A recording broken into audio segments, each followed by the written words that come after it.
rest matching.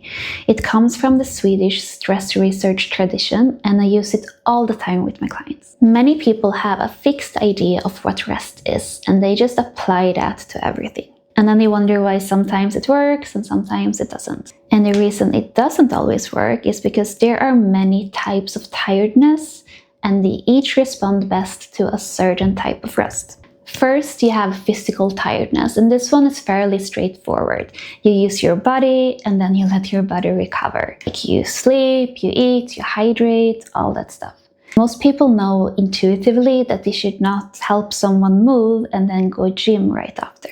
The second type is mental tiredness, and this comes from thinking, like planning and analyzing and problem solving and making decisions.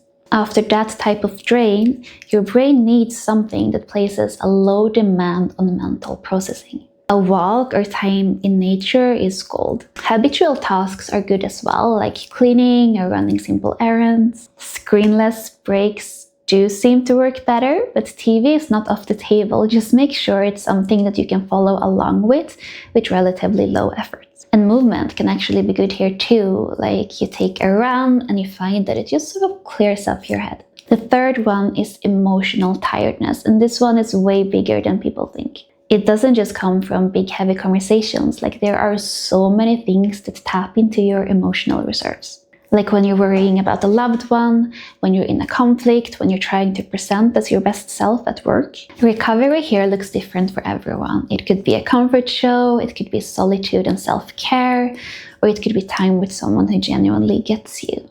Just like anything that feels like a balm for your soul. The fourth one is sleepiness, and this one is simple because it has one cure, and that's sleep. It comes from simply being awake long enough or from not having slept enough the night before. Now, these categories overlap. Like if you have a really rough day, you'll hit multiple of these categories. But the principle still holds, and the question you want to ask yourself at the end of the day is, how do I rest to recover from that?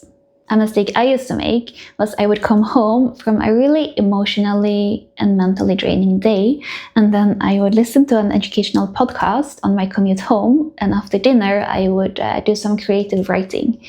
And these are two activities I really enjoy, but I was getting this insane brain fog because these activities were not providing recovery for me.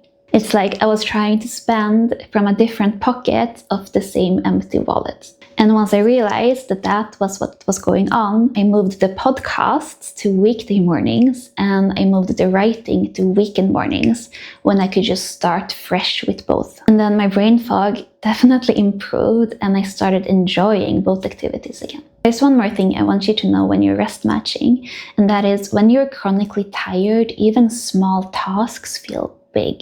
The mental preparation needed for simply making a phone call or replying to a message is real. So I do want you to factor that in. And sometimes picking up a package from the post office before it closes should earn you an hour of Netflix.